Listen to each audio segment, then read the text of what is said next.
Okay, Peewees and parents, just a quick introduction to the PSB foundation of hockey in Winona. This is a language that all coaches have been instructed to kind of use to have a common language that all players at each level will encounter. And it's really just a basic way of thinking about the way hockey moves and the principles we want young players to follow in the offensive and defensive end.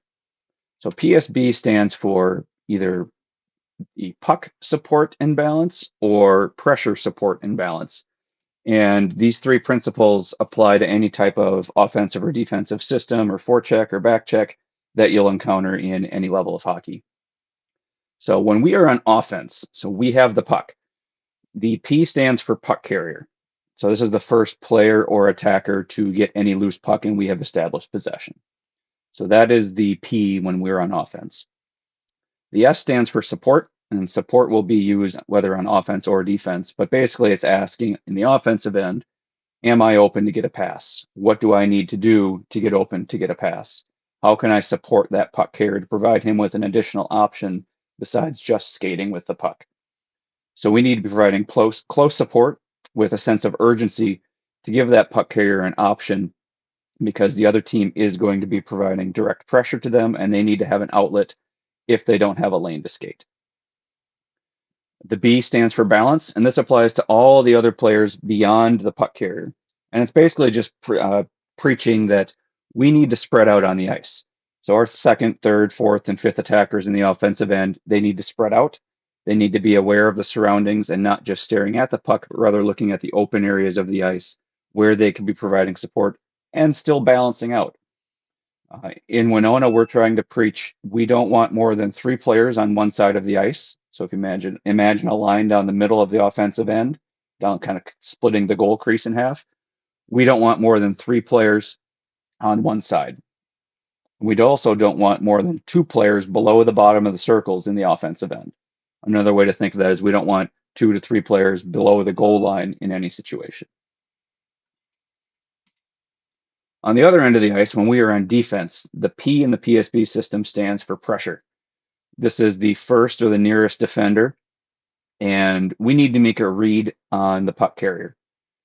So do you see that player's eyes? Are they looking at you? Are they looking up ice? Are they looking towards the net? If you see their eyes, we as a defender need to contain the play. We need to establish correct body position.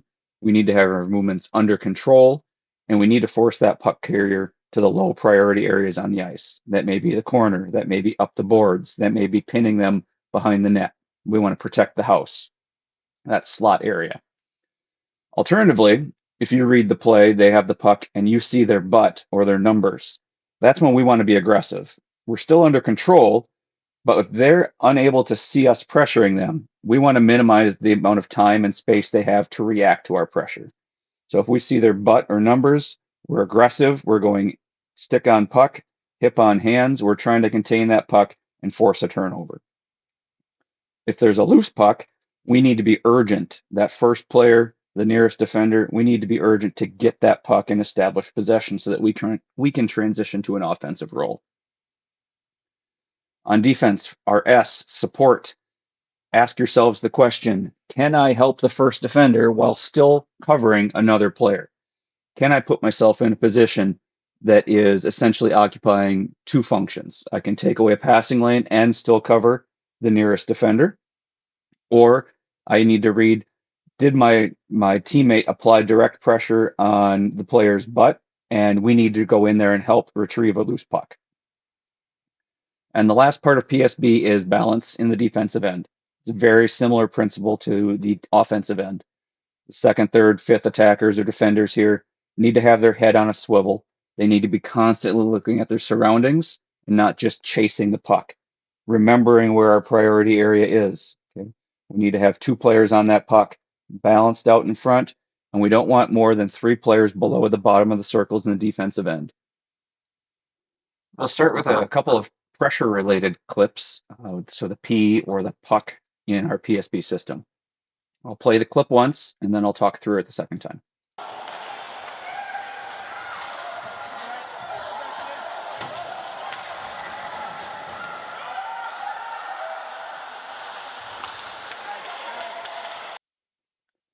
So a short clip relating to pressure, and this is primarily pressure in the neutral zone. So as we go through and play it here, Braxton takes a great line directly to the puck and applies pressure to a loose puck with a sense of urgency. That pressure creates a turnover, but now Braxton's off of his balance. Gage is the next man up. So it's Gage's job now to apply pressure. We see numbers, we see his butt, we attack. We're aggressive here. He picks his head up, Gage is on him. He makes a bad pass, and it's another next man up. And this is Gabe. Comes through the middle, loose puck turnover, leads directly to an offensive chance. So just a great example of how applying pressure to loose pucks and to people with their backs turned towards you is going to create offensive chances for us in the long run. So our breakout failed. We have to retreat, which is fine. There was no outlet. Okay, but now we're looking up ice. Albert Lee's on this side. We panic with the puck, throw it up the middle, which is somewhere we don't ever want that puck to go. And now, in the PSP system, the person nearest to the puck needs to be applying pressure. Okay, that looks like Kyler. Kyler, this is a loose puck. We need to be applying pressure immediately to make sure number 5 doesn't have time to load up and fire it on net. Number 5 gets the puck, fires on net. Avery makes a good breakaway or blocker save. And again, we have the puck. This is a pretty good system here in terms of getting a breakout going. We can get Kyler to the wing. Simon can swing, and Colson is a little wide, but he can provide mid-lane support. What ends up happening, though, is we coast to a loose puck because our breakout was too high. And right here, we don't have a wing up high. Colson, you're unbalanced. You've vacated your defensive area. And Vesper recognizes nobody's applying pressure. She's D, she should be in the house, but we've got to apply pressure to loose pucks. So she is going to make the read and the decision that she needs to get back and she needs to apply pressure. She does a great job. Stride into that loose puck, blocks the shot. Caleb plays good pressure in the corner. Kyler, I'd like to see a little bit more urgency on this loose puck here. Okay, they've thrown the puck around the boards. We've got a chance at the point to apply direct pressure on a loose puck. Instead, we kind of coast into it. But ultimately, you do get a stick on the puck, and we've got great support here from Simon, and it's going to lead to a breakaway and ultimately a goal.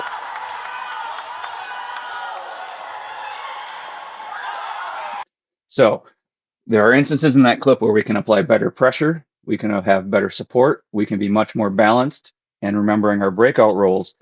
But ultimately, you can see the end result here in that direct pressure with strides and stick on puck led to a scoring chance and ultimately a goal.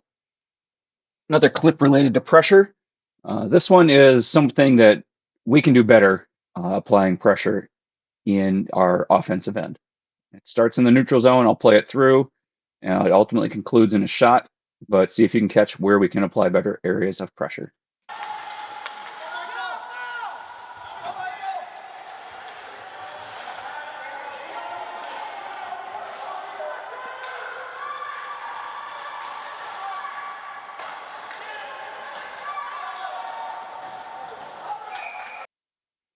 All right, back to the beginning. So loose puck, neutral zone, Michael scoops in, picks it up. Okay, Albert Lea does a good job of applying pressure to that loose puck, and Michael has to get it up ice along the boards, which is a totally fine play. After we make that loose puck play, we need to fly and get that loose puck. Remember, we want the puck on our stick at all times. Hey, Michael, we got to move, man. I know I've seen you skate. You're faster than this. Kyler, you're going to have to pay attention to yourself here too, because ultimately what happens here is number 12 and number 5 for Albert Lea are going to have basically unpressured time to make whatever decision they want. Coasting, light strides, coasting. They have a breakout opportunity to make a poor pass.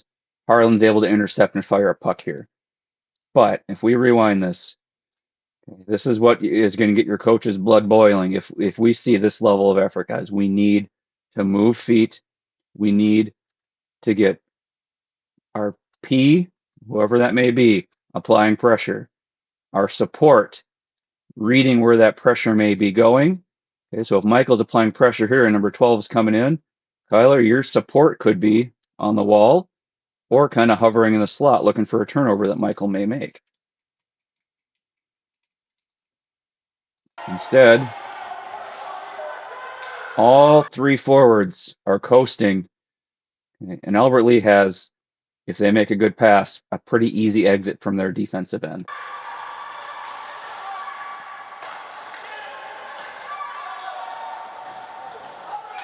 So going back to the first thing I talked to you guys about in our first practice, that's personal accountability. We can't go out there as coaches and make you skate faster. You need to take it upon yourselves to make the conscious decision that every time you're on the ice, you're going to go 100% of your effort, and you're going to focus, and you're going to take pride in your level of effort so that your teammates see that and it's contagious. Another clip related to pretty much all three aspects of PSB. So pressure, support, balance, instances where we can improve, as well as an area where we do apply some pretty good pressure. So one quick playthrough and then I'll chat.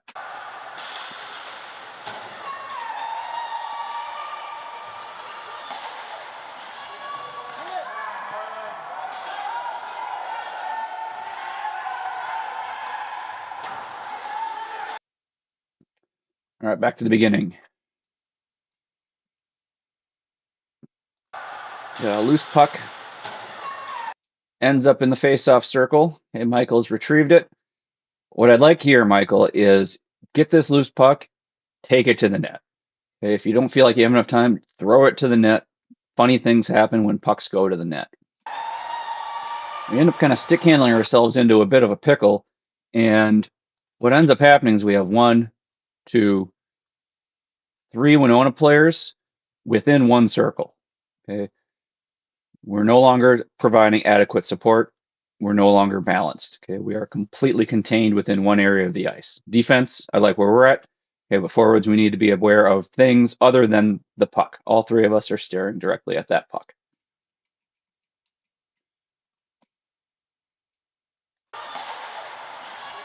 Okay, the puck squirts out. Albert Lee's going to pick it up, and they're going to go behind the net looking for a breakout. This is a loose puck. We need whoever that person is nearest the puck to be applying pressure, okay, an sense of urgency. Instead, nobody goes to the puck. Okay, we're all just watching and coasting. If this is an instance, we need somebody on that puck carrier, regardless of whether it's a center or a wing. Right there, Braden sees, man, nobody's applying pressure. I'm the center. I'm the pit bull. I got to get on that puck. He reads that the D is taking the puck up ice, and Braden is going to move his butt. He skates hard, and look what happens. He is going to generate a turnover because of pressure. He tips it. Gabe's there. Gabe fires the puck towards the net. Okay, so an instance where we can apply better pressure, an instance where we applied good pressure and resulted in an offensive zone turnover, and an area where we can have better awareness to provide support and balance out in the offensive end.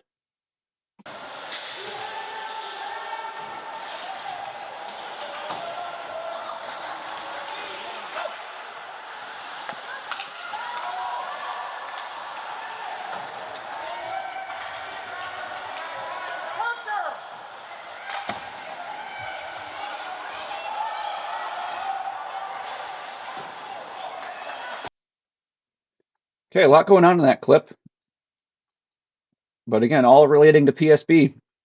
So play's going to start in the corner, or in the half wall here. We've got Braxton digging for a loose puck, and it's pretty much right under gauge at this moment. Okay, Toby's providing a bit of support, balancing out a little bit. Okay, Toby is traditionally a right wing, which would be the far side of the ice. Him and Braxton end up on opposite ends of the ice right here. So Toby's got to go to this loose puck. Okay, Braxton's going to get up and realize, okay, Toby's on his side now, and he's going to switch sides of the ice, which is totally fine. Okay, the game of hockey is fluid. There's a lot of transitions. If you find yourself in an opposite position from where you usually are, that's fine. Roll with it. You got to know what each position does. What I love that happens next is Toby does something that we've been working on in practice, and that is we've won a loose puck. We've got a D right in front of us. We're going to chip it right out of the zone. Okay, clear that gray area. There's the chip. We don't win the loose puck, but we continue to apply pressure to that number 15. Gage is next man in, applying pressure. Addison steps up. Okay, Albert Lea doesn't have any time to react. Okay, here Toby goes after an Albert Lea player with their numbers facing him. Okay, Albert Lea's player is going to make a poor decision. Blindly fires a backhand off the boards. Number 14 for Albert Lea is not going to have time to make a good play because here comes Gage up the wall. Okay, Addison bobbles a play, and number 3 is going to have a lane up the outside of the ice. And what I love about this clip is we have great balance. Okay, one of our D ends up being beat, and our other D is going to come in and surf and force that play to the outside. Okay. We will let our goalies make the save out here all day. And what ends up happening is an outside shot that is an easy save for our goalie. Okay, like I've been telling us all year, shots from outside of this area, our goalies are going to stop 9.5 times out of 10. So great job by Harlan to force the play outside and allow our goalies to make a save from a low priority area. So good hustle. This route over here forces the Albert Lea player wide. Grady's going to make that save all day. So a good example of pressure, a good example of support, and a good example of balancing things out so that we're not all on one end of the ice. All right, we'll end the video watching a few of our goals because 1, they're fun to watch, and 2, we can kind of learn something from how these plays ultimately resulted in us getting on the scoreboard. This could be important with us playing Albert Lea again this weekend. So goal, clip number 1, I'll play through and then we'll break it down just a little bit afterwards.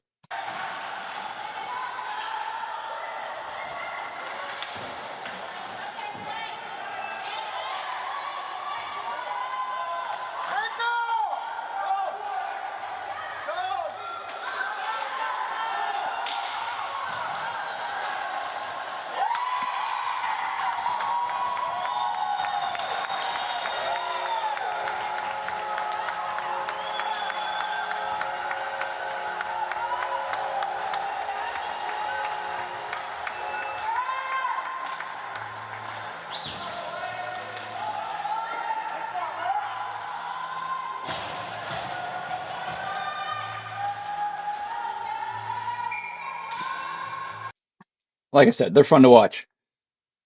This one is going to result ultimately from a breakout. So puck's on the high school locker room side. Defense picks it up. Braxton was in the middle providing support for the play on the half wall. We're not able to continue our route, though. We have pressure applied by Albert Lea.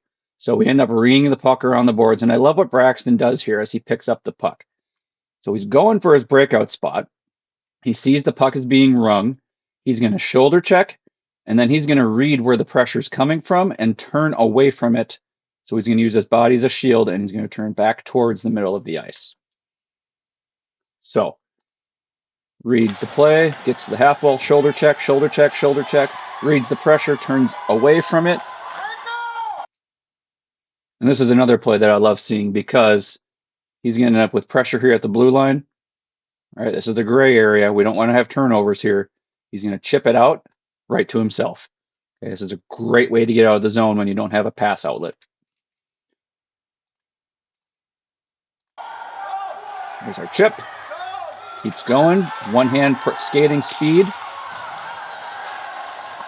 Makes a great shot. Okay, the other thing I love about this is Gage continues to hustle. He's going to drive middle. Okay, Kyler kind of provides high support. The only thing I would comment here, Gage, is as you'd go middle, okay, from about this point, okay, as a left-handed shot, it's going to be pretty tough for you to catch a pass from this tight. I'd like to see you open up a little bit and provide a forehand kind of one-hand or a one-timer opportunity instead of providing your backhand as the passing target. You play it. You see how you kind of crash the net on your backhand? I'd love to see you open up a little bit and provide your forehand so you can provide a better shot opportunity. I'll rewind it just a little bit. Braxton makes a great short side shot. And if you watch the behind the net camera, you're going to see that the goalie makes the first move. And Braxton, or any player, if the goalie's going to give you information, you take it because that's an advantage to us as a skater. So right there, the goalie went down, leaned blocker side, provides Braxton pretty much all of the short side, glove side for a shot. And you'll really see it here. The goalie's going to be flat-footed, meaning he's not moving forward or backwards. He's going to lean left, and that's easy information for you, Braxton. You to go the way that the goalie's not. Great work. This is a fun watch. Let's watch it through, and then I'll talk about what we did so well here afterwards.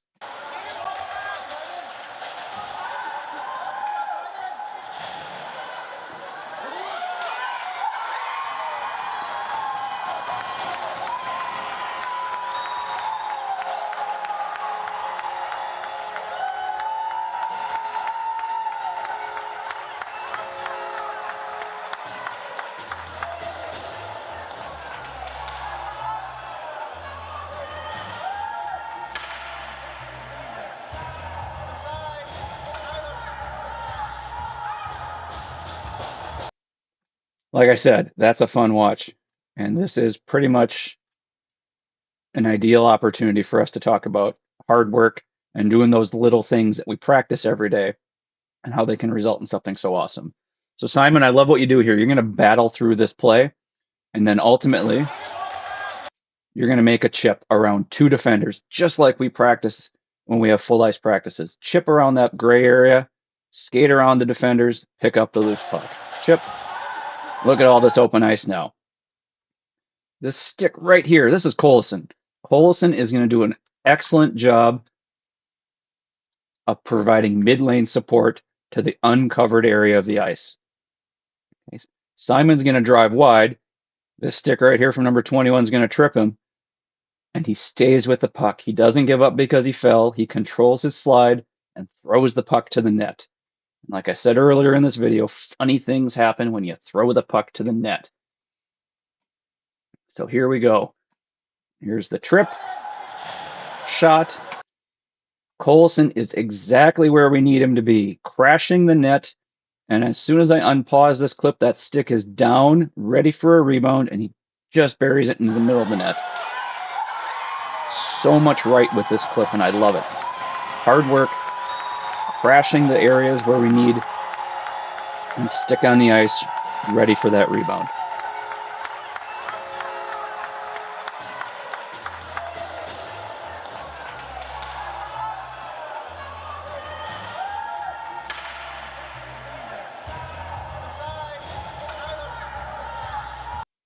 Okay, in an effort to keep this video under 30 minutes, we will watch just one more goal. Let's watch it through one more time, and then we'll break it down at the end.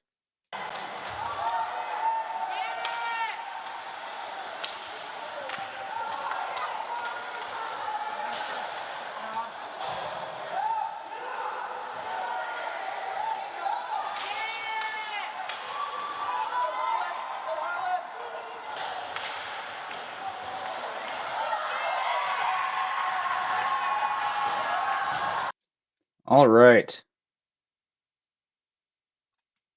I like how this goal develops in our defensive end. Okay, we're going to have an instance here where Simon is going to make a great read and apply pressure on the puck carrier. What that does is it generates a turnover. They slap it into our end, and they end up with number 21 here who picks up the loose puck. Another thing I love here is loose puck, first person up. This one's Vesper. Vesper is going to attack and force the play outside like we talked about earlier. Okay, We want to steer that play away from the priority area of our defensive end. And that's exactly what Vesper does here. Steers the play wide, creates the turnover, and here's Harlan. Kind of a pseudo breakout chance. We don't have a wing. We really can't pass to our support. Colson's kind of blocked off by our center. So Harlan's just going to wheel. So he picks up the pace, drives mid lane. Colson does a good job staying on side. We get a shot when we feel pressure from number 12. Okay, goalie is playing extremely deep in his net, and he's flat-footed, which means he's not moving backwards. He's not necessarily ready to move laterally. Harlan's shot generates a rebound. We stop on our loose pucks. We stop on our shots, and we get the rebound. I would bet every one of you forwards and D have heard me say at some point during practice this year to stop on your shots, stop on loose pucks. And this is a great example of why we do that. So when the replay comes up here, Harlan starts to go wide, but he stops and gets back into the play where that loose puck is. The only thing I might nitpick a little bit here is Colson, you kind of drift wide. Okay, we want to drift towards where that puck ends up. Gosh, I love how we stopped on our puck there, Harlan, and I love how we crashed the net after our initial shot. So to conclude, PSB is super important. We need to be applying pressure to loose pucks. We need to be applying pressure to the other team when they have the puck. If they're looking at us when they have the puck, we're containing them to the outside. If we see their numbers or we see their butt when they have the puck, we are pressuring. We're applying aggressive pressure to make them make a turnover or to panic with it, taking away their time and space. Shooting against Albert Lea. Okay, we saw that their goalie likes to play flat-footed, meaning he's standing still. He won't be able to move side to side as well.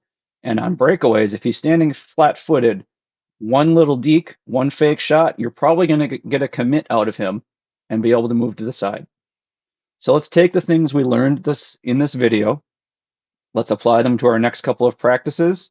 And let's go into this big weekend with a new sense of urgency, a new sense of applying pressure to loose pucks and to the opposing team.